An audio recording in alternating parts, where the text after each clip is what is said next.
जय श्री जगन्नाथ भाई मैंने सर्वप्रथम गुरुदेव गणपति और जगदम्बा को प्रणाम करें। आज आम आम अष्ट सेशन को आगू बढ़ा। अष्ट सेशन क्रम आज आम पढ़ा सिंह राशि।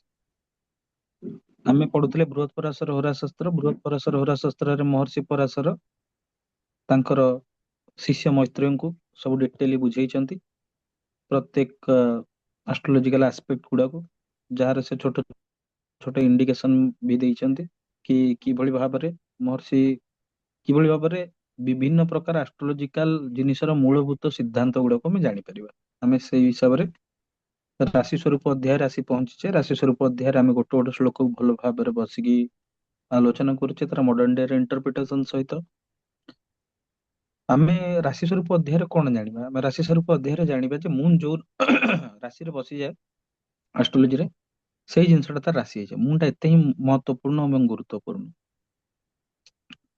जेहेतु मून महत्वपूर्ण और गुरुत्वपूर्ण से मून रस्पेक्ट को जानिबा पई राशि स्वरूप अध्याय ହେଇଛି। कारण राशि बोली ଆମେ କାହାକୁ କହିବା ରାଶି बोली ଆମେ ତାକୁ ହିଁ କହିବା ଯୋଉ ଜିନିଷଟାରେ ରାଶିଟାରେ ମୁନ ବସେ। ସେକେंड पॉइंट कौन ना सेकेंड पॉइंट है मून को नक्षत्र बसची जेमती कि आमको कुहाଯାଏ 20/9 19/9 ଯେତେବେଳେ ବି କୌଣସି ଲୋକ ଉତ୍କଳୀୟ ପରମ୍ପରାରେ ହଉ ବା ଯେକୌଣସି ବୈଦିକ ପରମ୍ପରାରେ ହଉ ଯେତେବେଳେ କୌଣସି ଲୋକ ତାର ମୁନ ବିଷୟରେ କୌଣସି କଥା କହେ ବା ତାର ରାଶି ବିଷୟରେ କୌଣସି କଥା କହେ ସବୁବେଳେ କାହିଁକି ଏମିତି କୁହାଯାଏ ଯେ ଭାଇ ତାର ଏତେ ବାଇ ଏତେ କାହିଁକି କୁହାଯାଏ? କାରଣ ସବୁଠୁ ଇମ୍ପୋର୍ଟାଣ୍ଟ ଆସ୍ପେକ୍ଟ ଏଇଆ ଯେ ଚନ୍ଦ୍ର ଅମକ ନକ୍ଷତ୍ରରେ ବସିଛି ଏବଂ ଅମକ ରାଶି ଅଣ୍ଡରରେ ସେ ନକ୍ଷତ୍ରଟି ଆସୁଛି। ତେଣୁ ଉଭୟ ନକ୍ଷତ୍ର ଯଦି ପେଟ୍ରୋଲ ହେଲା ତାହେଲେ ଭେହିକିଲ ହଉଛି ତାର ଗ୍ରହ। ଠିକ ସେମିତି କେବଳ ଯଦି ତୁମେ ମାନେ ନକ୍ଷତ୍ର ଉପରେ ବେଶିକି ଭଲସେ ବସିକି ପ୍ରେଡିକ୍ସନ କର ଦେନ୍ ଇଟ୍ ଇଜ ଗୁଡ। ଏଟା ଭଲସେ ଆକୁରେଟ ଆସିବ ହିଁ ଆସିବ। କିନ୍ତୁ ସବୁଠୁ ଇମ୍ପୋର୍ଟାଣ୍ଟ ଜିନିଷ ହେଲା ଆମକୁ କେବଳ ଚନ୍ଦ୍ର ନକ୍ଷତ୍ର ଦେଖିବାର ଅନ୍ୟ ନକ୍ଷତ୍ର ଗୁଡାକୁ ବି ଦେଖିକି ଷ୍ଟଡି କରିବାର ଅଛି। ସେଥିପାଇଁ ଆମେ ଅଲରେଡି ନକ୍ଷତ୍ର ସେସନ କରିକି 27ଟା ନକ୍ଷତ୍ର ଏବଂ ତାର ଟ୍ରେଡ୍ସ କ୍ୟାରେକ୍ଟରିଷ୍ଟିକ୍ସ ଆମେ ଡିସ୍କସନ କରିଦେଇଛେ। ଆଜି ଆମେ ସେଇ କ୍ରମରେ ପଢିବାକୁ ଯାଉଛେ ସିଂହ ରାଶି। ସିଂହ ରାଶି ର ଶ୍ଲୋକ ଅଛି ସିଂହ ସୂର୍ୟାଧିପ ସତ୍ୱୀ ଚତୁଷ୍ପଥ କ୍ଷତ୍ରିयो ବଲି ଶୀର୍ଷଦ୍ୱୟୀ ବୃହଦ୍ ଗାତ୍ର ପାଣ୍ଡୁ ପୂର୍ବେଡ ଦୁବୀର୍ୟବାନ। ସିଂହ ରାଶିର ସ୍ୱାମୀ ହେଉଛନ୍ତି ସୂର୍ଯ୍ୟ। ସତ୍ୱ ଗୁଣ ଯୋଉ ଆମର ତ୍ରିଗୁଣରୁ ସତ୍ୱ ଗୁଣୀ ଦେଖନ୍ତୁ ଏଇଠି ମୁଁ ଆହୁରି ଗୋଟେ ଡାଉଟ ଆପଣଙ୍କୁ କ୍ଲିୟର କରିଦଉଛି। ସୂର୍ଯ୍ୟକୁ କ୍ରୁର କୁହାଯିବ କିନ୍ତୁ ପାପୀ କୁହାଯିବ ନାହିଁ। କାରଣ ସତ୍ୱଗୁଣୀ ପ୍ଲାନେଟ କେବେ ପାପ କରିପାରିବ ନାହିଁ। ସେ କ୍ରୁର କାରଣ ସେ ରାଜା।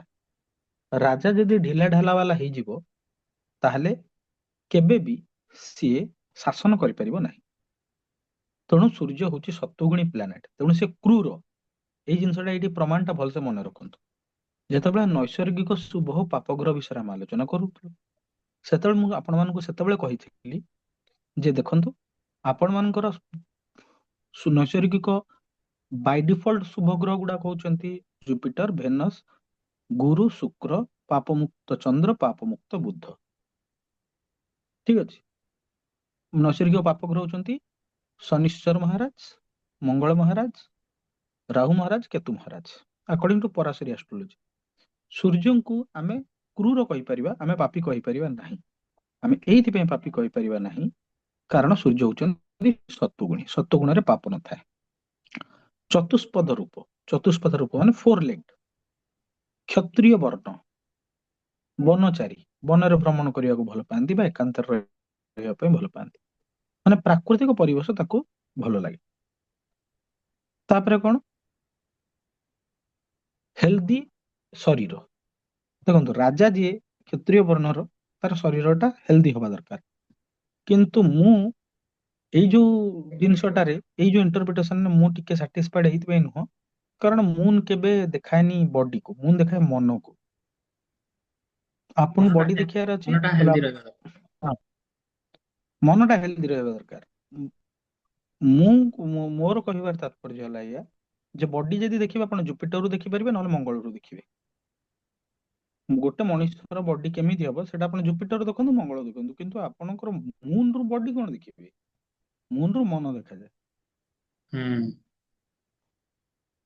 ଶୀର୍ଷୋଦୟୀ ରୂପ ମାନେ ଯେହେତୁ ସନ୍ rises in the east, head ବଡ ଶରୀର କହୁଛି ତ, ବୃହତ ଗାତ୍ର ମାନେ ବଡ ଶରୀର ଶ୍ଲୋକରେ ଲେଖିଛି, ମୁଁ ଏବେ ଆଉ କଣ କହିବି ଆପଣ। ପାଣ୍ଡୁ ବର୍ଣ୍ଣ ମାନେ କଣ ନା ହାଲକା ହଳଦିଆ କଲର, ଯେମିତି ଆମର ସୂର୍ଯ୍ୟ ଦେଖାଯାନ୍ତି ହାଲକା ହଳଦିଆ। ପୂର୍ବ ଦିଗର ସିଏ ବଳି, ଦକ୍ଷିଣ ଦିଗରେ ସୂର୍ଯ୍ୟ ବଳି ହେଇଯାନ୍ତି, ପୂର୍ବ ଦିଶାର ସ୍ୱାମୀ ସିଏ। ଦିନ ବଳି, କାରଣ ସୂର୍ଯ୍ୟ ତ ରାତିରେ ନଥାନ୍ତି, ତେଣୁ ଯେଉଁ ମାନଙ୍କର ସିଂହ ରାଶି ଥାଏ ସେମାନେ ତାଙ୍କର ଡିସିସନ ଦିନ ବେଳା ନେଲେ ବହୁତ ଭଲ, ବହୁତ ହି ଭଲ। ଏବଂ ଇଏ ତାଙ୍କର ସ୍ୱରୂପ ଅଟେ। ଠିକ ଅଛି, ଏଇ ହଉଛି ତାଙ୍କର ସ୍ୱରୂପ। ଆମେ କିଛି ଏକ୍ସଟ୍ରା ଜିନିଷ ଭିତରେ ଆଲୋଚନା କରିବା। ସର୍ବପ୍ରଥମେ ଆମେ ଜାଣିବା ସିଂହ ରାଶି କାଳପୁରୁଷ କୁଣ୍ଡଳୀର ପଞ୍ଚମ ଘରକୁ ବିଲଙ୍ଗ କରେ। କାଳପୁରୁଷ କୁଣ୍ଡଳୀ କହିବାକୁ ଗଲେ ମୁଁ ଏହା କହିବାକୁ ଚାହୁଁଛି ଯେ ମେଷ ଲଗ୍ନର କୁଣ୍ଡଳୀ। ଠିକ ଅଛି। ଜେନେରାଲି ସିଂହ ରାଶିର ଲୋକମାନେ ଲିଡର୍ସ, ଅଥରିଟେରିଆନ ହେଇଥାନ୍ତି ଏବଂ ବହୁତ ସିରିୟସ ହେଇଥାନ୍ତି।